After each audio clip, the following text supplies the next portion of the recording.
जय श्री राम। नमस्कार, मैं पंडित विष्णु उपाध्याय आपका इस चैनल पर स्वागत करता हूं। दोस्तों, मेरे पास जीमेल पर सबसे ज़्यादा मैसेज इस बात को लेकर आते हैं कि हमारे पितरों को किसी ने बांध दिया है, आन लगा दी है, वचन दे दिया है। हम किसी से पूछ करवाते हैं तो वो व्यक्ति यही बताता है कि आपके पितरों को तो किसी ने बांध दिया है, आपके घर में अब आपके पितर नहीं हैं। तो दोस्तों, इसी विषय पर मैं आज आपको जानकारी दूंगा। वीडियो थोड़ा सा बड़ा हो सकता है, आप पूरा वीडियो सुने ताकि आपको लाभ हो। दोस्तों, पितरों को बांधना ये कोई साधारण सा कार्य नहीं है और आसान भी नहीं है। कुछ पुराने पितर होते हैं, ऐसे पितरों को तो किसी भी दम पर वश में नहीं किया जा सकता, क्योंकि जब वो इतने समय से पितर योनि में है तो उन्हें अपनी शक्तियों का आभास हो जाता है, तो फिर वो ऐसे तो वश में नहीं होते। लेकिन जो नए पितर होते हैं 5-10 साल पहले जिनकी मृत्यु हुई है, लेकिन ऐसे पितरों को अपना तपोबल का ज्ञान नहीं होता है, तो वो आसानी से तांत्रिकों के चक्कर में आ जाते हैं। लेकिन कुछ तांत्रिक जब आप अपने घर में बुलाते हैं,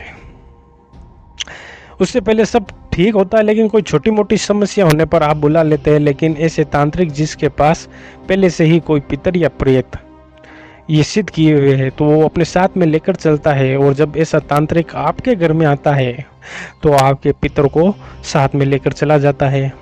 साथ में कैसे लेकर चला जाता है?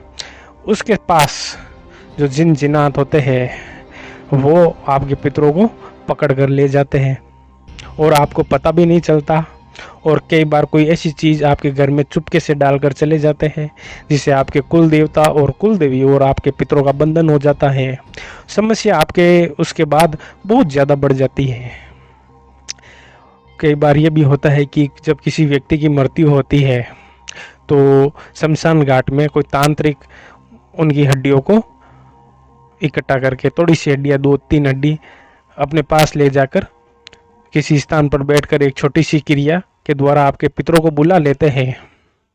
और जो भी है आपके पितरों की इच्छा होती है, अगर वो तांत्रिक पूर्ण कर दे तो फिर आपके पितर उस तांत्रिक के सभी कार्य करना शुरू कर देते हैं। ये कार्य वचनों के आधार पर ही होता है। देखिए दोस्तों, पैरानॉर्मल जो भी वर्ल्ड है ये वचनों के आधार पर ही चलता है। हमारे पितर भी वचन के आधार पर ही चलते हैं। और यदि आपके कोई पितरों के प्रिय कपड़े हैं, जब वो जीवित काल में थे तब उनके कोई प्रिय कपड़े हैं, वस्त्र जो पहनते थे, अगर वो कपड़ा भी किसी तांत्रिक को मिल जाए तो भी वो आसानी से आपके पितरों को वश में कर सकता है। तो इन चीज़ों को सावधानी रखनी है। जब किसी व्यक्ति की मृत्यु होती है तो बचा हुआ सभी अवशेष किसी तीर्थ स्थान में बहा देना चाहिए और मृत्यु के बाद पूर्ण विधि विधान से जो भी क्रियाक्रम होता है वो करना चाहिए, ताकि पितरों को भी बल मिले, उनकी गति भी हो सके और उनका आशीर्वाद भी हमको प्राप्त हो सके। तो ऐसी गलती आपको कभी नहीं करनी है कि आप किसी ऐसे तांत्रिक को अपने घर में बुला लें। आपको नहीं बुलाना है, साधारण से व्यक्ति को आप बुला सकते हैं। दोस्तों, कई बार ये भी देखने में आता है कि हमारे पितर भी कुछ ऐसी गलती कर बैठते हैं ताकि जिससे वो तांत्रिकों के चक्कर में फंस जाते हैं। अब तो वो तो पैरानॉर्मल वर्ल्ड की बात है।